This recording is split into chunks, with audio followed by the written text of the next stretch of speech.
IMF Bailouts. Rescue or repossession. Unveiling the hidden costs. Imagine a nation teetering on the brink of economic collapse. Headlines scream salvation. IMF approves emergency bailout. Relief washes over the populace. But beneath the surface, is this a lifeline or a leash? Segment 1. The illusion of rescue. When a country announces it has secured an IMF bailout, local media often portray it as a heroic rescue from financial ruin. The narrative suggests that international capital is flowing in to rejuvenate the economy. But let's pause and ask, who truly benefits from these funds? Consider Argentina, Greece, Ghana, Egypt, and Sri Lanka. Each face crippling debt crises and turn to the IMF for assistance. The immediate aftermath? Severe austerity measures, devalued currencies, increased taxes, and the privatization of national assets. Segment 2. The price of aid. It's crucial to understand that IMF assistance isn't a charitable donation, it's a transaction. The IMF provides funds, but in return, countries must implement structural adjustments, policies that often include cutting public spending, liberalizing trade, and privatizing state-owned enterprises. These conditions can lead to significant social and economic upheaval. Public services like healthcare and education suffer due to budget cuts. Essential utilities may be sold to foreign investors, leading to job losses and increased costs for citizens. Segment 3. The Washington Consensus and its implications. The IMF's approach is often guided by the Washington Consensus, a set of economic policies promoting free market capitalism. While intended to foster growth, these policies have, in many cases, exacerbated inequality and undermined national sovereignty.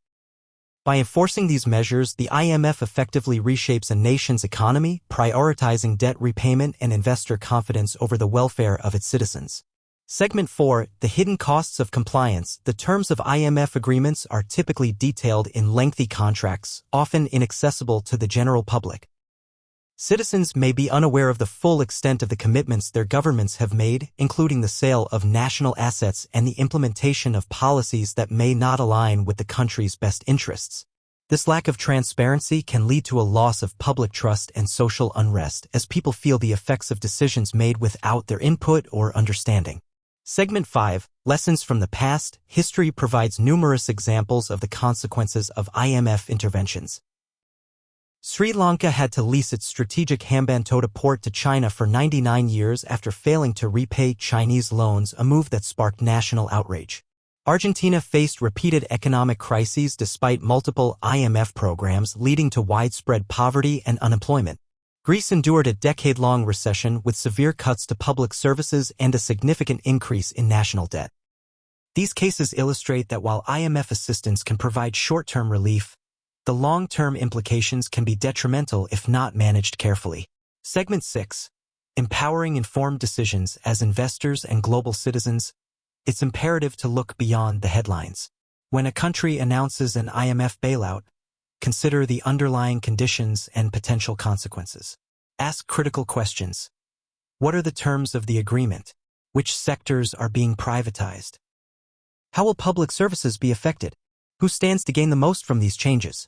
By seeking answers to these questions, we can better understand the true impact of IMF interventions and advocate for more equitable and transparent economic policies.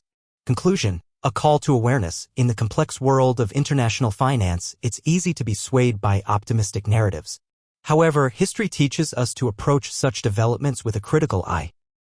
IMF bailouts are not mere acts of generosity, they are strategic moves with far-reaching consequences. Stay informed, question the status quo, and strive to understand the intricate dynamics at play. Only then can we hope to foster economic systems that serve the interests of all rather than a select few. If you found this analysis insightful, don't forget to like, subscribe, and share this video. Stay tuned for more content that delves deep into the mechanisms shaping our global economy. In the previous part, we uncovered how the IMF doesn't simply offer lifelines, it hands you the scissors, smiles, and watches as you unknowingly sever your own grip on national assets. But what comes next is even more unsettling. This entire act, this transfer of control, is no coincidence. It's a masterfully choreographed voluntary move, one that appears innocent but hides a steep price. Picture it like this. The IMF hands you a pair of scissors, suggesting that you're bound and need to free yourself.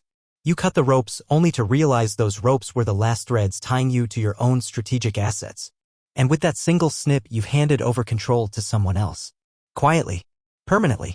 But why does the IMF do it so discreetly without loud declarations or public applause? Because their goal isn't to profit in the traditional sense. The real mission is to preserve the global financial order, a system that conveniently serves the interests of dominant nations, especially the United States, the G7 powers, and the sprawling network of commercial banks and investment funds connected to them. By orchestrating the shift of strategic assets from public hands to private ones, they enable international investors to gain control without needing to govern politically. This, my friend, is colonialism 2.0. A modern form of financial imperialism that doesn't require soldiers or tanks. It requires contracts. Ownership without occupation. And if you're an investor, your role isn't to complain. Your job is to decode these power shifts and place your bets where the tides are turning. Ask yourself, where's the IMF applying pressure right now? That's where assets are about to change hands. Next, look closely. Which assets are being divested? What's being privatized? That's your signal. Those are the assets likely to rise in value in the next cycle. So don't just invest in the product, invest in control over the long-term value chain. Because in the real world, there are only two types of people, those who think they're being rescued and those quietly acquiring everything in the name of rescue. If your country has just signed a support agreement with the IMF, get ready. A familiar pattern is about to unfold. Electricity prices? Up. Gasoline? Up. Water? Pricier. Tuition fees? Hiked. Healthcare coverage? Cut. At first glance, you might chalk it up to global inflation or a tough macroeconomic environment.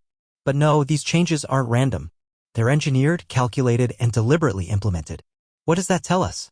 It tells us that the services and utilities you rely on daily may no longer be under your nation's control. You're still living in your homeland, but the people setting the prices for your water, electricity, and transport might be sitting in a finance office thousands of miles away. And every time the IMF shows up under the noble banner of financial rescue, it's followed by reform mandates. What do these reforms look like? Privatizing electricity providers, opening up financial markets, eliminating fuel subsidies, handing pricing power over to the free market. It sounds progressive, modern, even. But tell me this, after all those reforms, who ends up owning these critical sectors? Local investors? Not quite.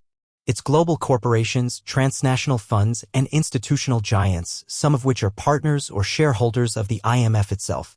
Essentially, they fund your bailout only to buy your economic lifeblood at a discount. And then, they profit by raising prices.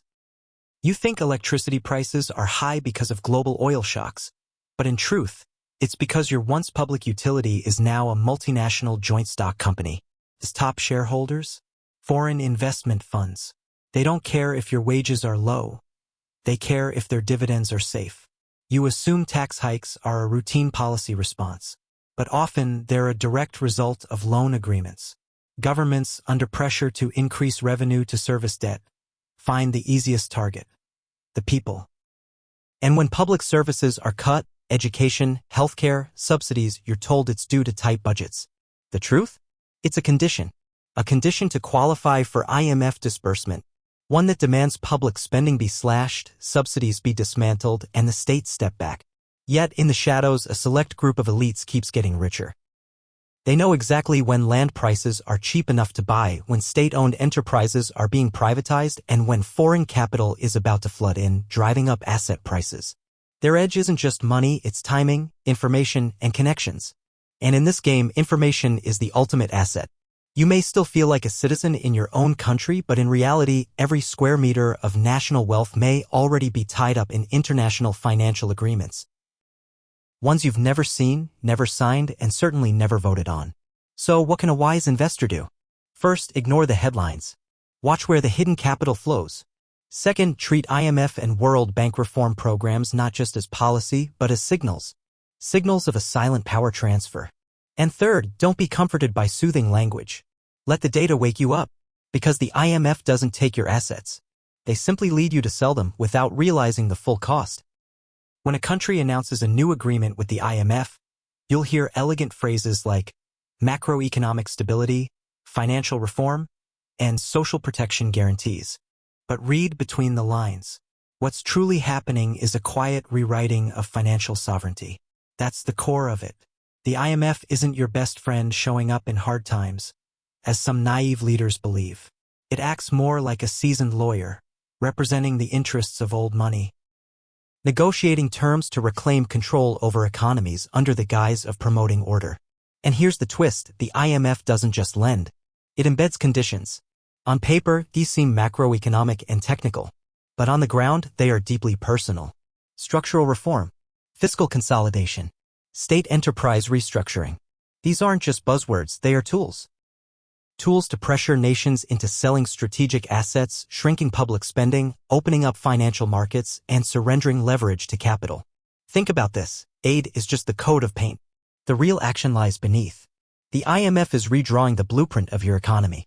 And in this new design, citizens must tighten belts, local businesses are squeezed, and national assets are revalued just low enough for global investors to scoop up. Here's a metaphor worth remembering. The IMF gives you a cake, but keeps the oven. They don't take everything at once. They just rewrite the rules so that, from now on, you must buy back what you once owned at triple the price. So no, this isn't a war of money. It's a war of soft power. The global financial order isn't restructured with bombs. It's redesigned with loan terms. No coup d'etat needed, just a signature. And once that happens, every domestic policy starts revolving around the agenda of a group that's unelected and unaccountable. If you're an investor, entrepreneur, or young professional watching these shifts, now is the time to reframe your view. Because if you still think the IMF is here to save you, you're looking at the chessboard with your eyes half closed. Meanwhile, global financiers aren't looking with eyes, they're looking with control points. They don't need visible ownership. They just need a system where every value stream passes through their hands before it reaches yours. So what should a smart investor do? Track the capital flows, where it's going, who's behind it, and what assets it's targeting. Invest in real assets, ones that appreciate after each cycle of rescue. Stay away from the ones being polished up just to justify a bailout.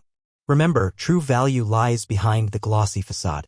And wisdom isn't about knowing more, it's about realizing, sooner than others, who's really writing the rules of the game. And let me say it clearly, IMF is not a fire department. It's an architect redesigning your economic city. But it also decides who gets to live downtown and who's pushed to the outskirts. Many still naively believe the IMF is just a technical advisor. But if you've studied the debt spirals of Latin America, the hollow relief packages in Africa, or the dismantling of public welfare in Greece, you'll see a repeated pattern. So what does this mean? It means we're not just looking at scattered case studies, we're watching a full-scale model being replicated. Quietly, elegantly, effectively. And mark my words, the next crisis will not spare anyone. It won't discriminate by religion, regime, or ideology. It will only separate countries with core autonomy from those that survive on debt and blind luck. Because the script is already written. Sometimes all it takes is a sudden interest rate hike or a single geopolitical tremor. Just like that, a country finds itself walking through the doors of the IMF. Not because the IMF hunts for nations in need, but because these countries, unknowingly, are marching straight into the game. Not with force, but with flawed fiscal policies and the misguided belief that borrowing is a smart development strategy. And once they enter this game, who do you think is already seated at the table? Not allies, not friends, but global investment giants, distressed asset funds, and corporate empires that specialize in snapping up public infrastructure. They're not there to help. They're there to wait for the moment a country is at its weakest. And then they pounce. What's on sale? National treasures, land, electricity grids, seaports, citizen data. All negotiated in English-language contracts filled with unfamiliar names signed quietly behind closed doors while everyday people remain completely unaware. Let me say this clearly as an investor. You can't always avoid crises, but you can avoid becoming a victim of one. So what should investors do? First, track global capital flows. Know which countries are quietly slipping under the IMF umbrella. Identify which assets still have intrinsic strength and are least vulnerable to policy capture.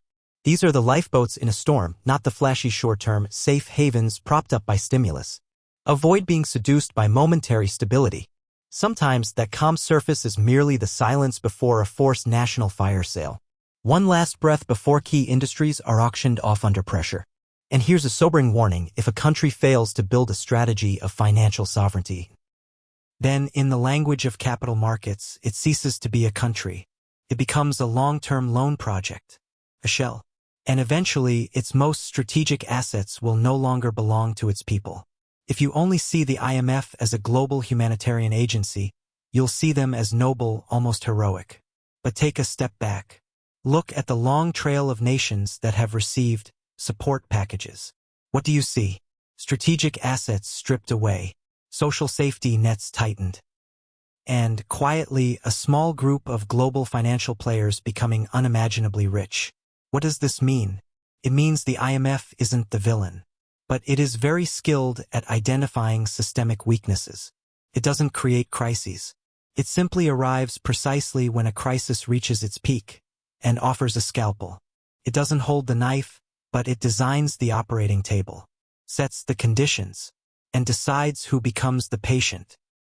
So if a nation doesn't prepare itself with independent financial thinking, when the moment of crisis arrives, it won't have the leverage to negotiate. It will only have the option to sign. And signing? That's not just paperwork. That's the moment a country enters a power game it no longer controls.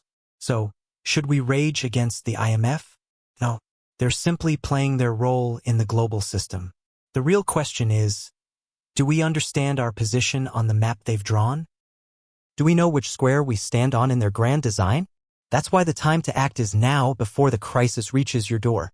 Step 1. A country must build a fortress of financial sovereignty. This isn't about refusing to borrow. It's about having enough internal strength to avoid borrowing at unfavorable terms. That means developing a resilient domestic asset ecosystem, maintaining gold reserves, and most importantly, having the technological power to manage capital flows, safeguard digital assets, and operate an independent financial system shielded from foreign pressure. Without this strategy, every market shock becomes a recalibration moment when national assets are revalued downward and slowly slip into foreign hands. Step 2. Businesses must operate as if they live on land that could be seized tomorrow. Cash flow defense becomes the top priority. Don't borrow based on rosy macroeconomic projections. Don't expand just because you've been offered stimulus funding. Expand only when your cash flow is real and self-sustaining. Because the ones who survive control the cash flow.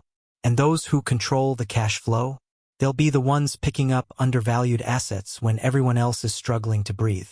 Step 3. Individual investors must wake up from the fantasy of nationwide rescue. I'll be blunt. When you hear that the IMF has just pumped funds into an economy, ask yourself one question: through which channels will that money flow? And more importantly, what real value is being quietly shifted from where to where? You must learn to observe the silent movement of assets, land, stocks, state-owned enterprises, public infrastructure, all being repriced quietly, sometimes under the radar of media coverage or public attention, because you might not even realize it. But the asset you proudly own may be on a path towards someone else's portfolio thanks to the very rescue program you once supported.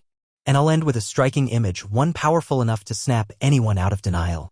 While you're celebrating that a new bailout loan has been approved, someone else is already quietly purchasing the economic soul of your nation. IMF doesn't need to attack anyone. They just wait. Patiently. They know the storm will come. And when it does, they strike with precision. The problem is not with them. The real question is, are we awake enough to stop handing over our keys to strangers? If you've made it this far into the video, then I know one thing: you're serious about preparing for your financial future. You're no longer just watching the waves. You're learning to read the tide. As our time together draws to a close, let me say this: I share these insights freely on wealth building, success strategies, financial literacy, and entrepreneurial growth, so you can take control of your own path to financial freedom. If today's video gave you even 1 or 2 valuable takeaways that help you think differently, then it's already worth it to me. Thank you for being here. Please subscribe to the channel and save this playlist. It'll help you easily find the next video in the series. New content is coming soon. Stay sharp, stay sovereign,